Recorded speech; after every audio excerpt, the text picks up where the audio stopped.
నిజానికి పేదవాడా ధనికుడా మూగవాడా గుడ్డివాడా అనే తేడా లేకుండా ఖమ్మంలో వింత ఘటన చోటు చేసుకుంది. వివరాల్లోకి వెళితే ఖమ్మంలో వికలాంగుడి ఆవేదనతో తనను కొచెర్ల విజయ్ కుమార్, కొచెర్ల కోటమ్మ, ఇంటి నెంబర్ 8-2-85 బీకే బజార్, ఖమ్మం, నందిగూడు శ్రీకాంత్, నందిగూడు సురేష్ అనే వీరు ఒక కొత్త స్కీమ్ వచ్చిందని దాని పేరు బీసీ ఇన్వెస్ట్మెంట్ ప్లాన్ ఫర్ ప్రోస్పరిటీ అని నమ్మపలికించారు. ఇక ఈ స్కీమ్ లో డబ్బులు పెడితే వారంలో రెట్టింపు డబ్బులు వస్తాయని ఆశ చూపించారని శ్రీకాంత్, విజయ్ కుమార్ కూడా మూగా చెవిటివారు.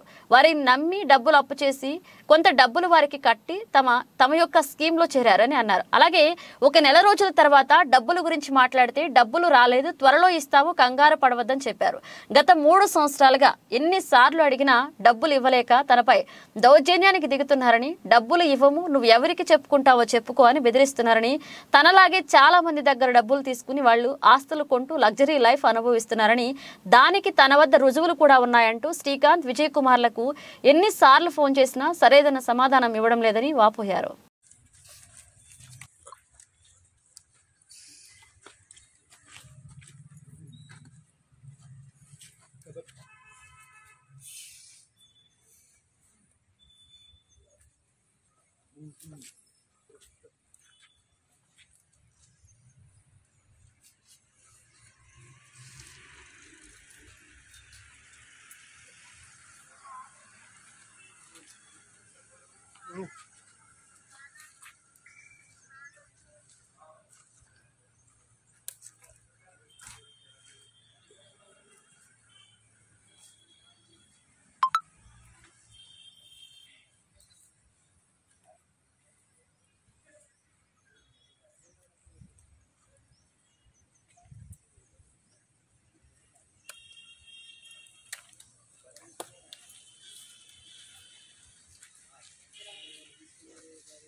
ఈ యొక్క బీసీ ఇన్వెస్ట్మెంట్ ప్లాన్ అనేది ఒకటి మరి కొచెర్ల విజయ్ కుమారు, మరి నందిగోడు శ్రీకాంత్ అనే వాళ్ళు ఏర్పాటు చేసి మరి ఈ ఖమ్మంలో ఉన్న మూగా చెవిటి వ్యక్తులందరికీ ఈ యొక్క ఇన్వెస్ట్మెంట్లో ఇన్వాల్వ్ కావాల్సిందిగా మీరు డబ్బులు పెట్టవలసిందిగా కోరుతూ వీళ్ళందరినీ అందులో జాయిన్ చేసుకున్నారు. మరి స్టార్టింగ్ అయితే మరి 1000-2000 కట్టి దానికి రెట్టింపుగా 4000-5000 ఇచ్చేవారు. తర్వాత 10,000 కట్టి 20,000 ఇచ్చేవాళ్ళు. అలా పెంచుకుంటూ లక్షల దాకా వచ్చేసరికి మరి వీళ్ళు మరి చాలామంది మూగ చెవిటి వాళ్ళు బ్యాంక్ లోన్ తీసుకొని మరి గోల్డ్ తాకట్టు పెట్టి మరి ఇల్లు తాకట్టు పెట్టి దాదాపు 50 లక్షల రూపాయల దాకా కట్టారు. మరి ఎక్కువ డబ్బులు ఒకేసారి వచ్చేసరికి ఆ డబ్బులు తీసుకొని మరి వీళ్ళు కనిపించకుండా మరి వెళ్ళిపోయారు.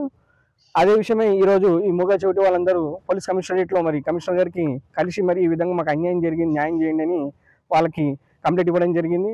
కమిషనర్ గారు కూడా మరి ఇదే విషయం మీద మరి కొచెర్ల విజయ్ కుమార్ని, నందిగోడు శ్రీకాంత్ని పిలిపించి మరి మాట్లాడి ఎఫ్ఐఆర్ బుక్ చేసి వాళ్ళ మీద మరి ఆ డబ్బులు ఎక్కడికి వెళ్ళాయని పూర్తి సమాచారం కనుక్కున్నాక మీరు న్యాయం చేస్తారని కమిషనర్ గారు కూడా మాకు మాట ఇవ్వడం జరిగింది.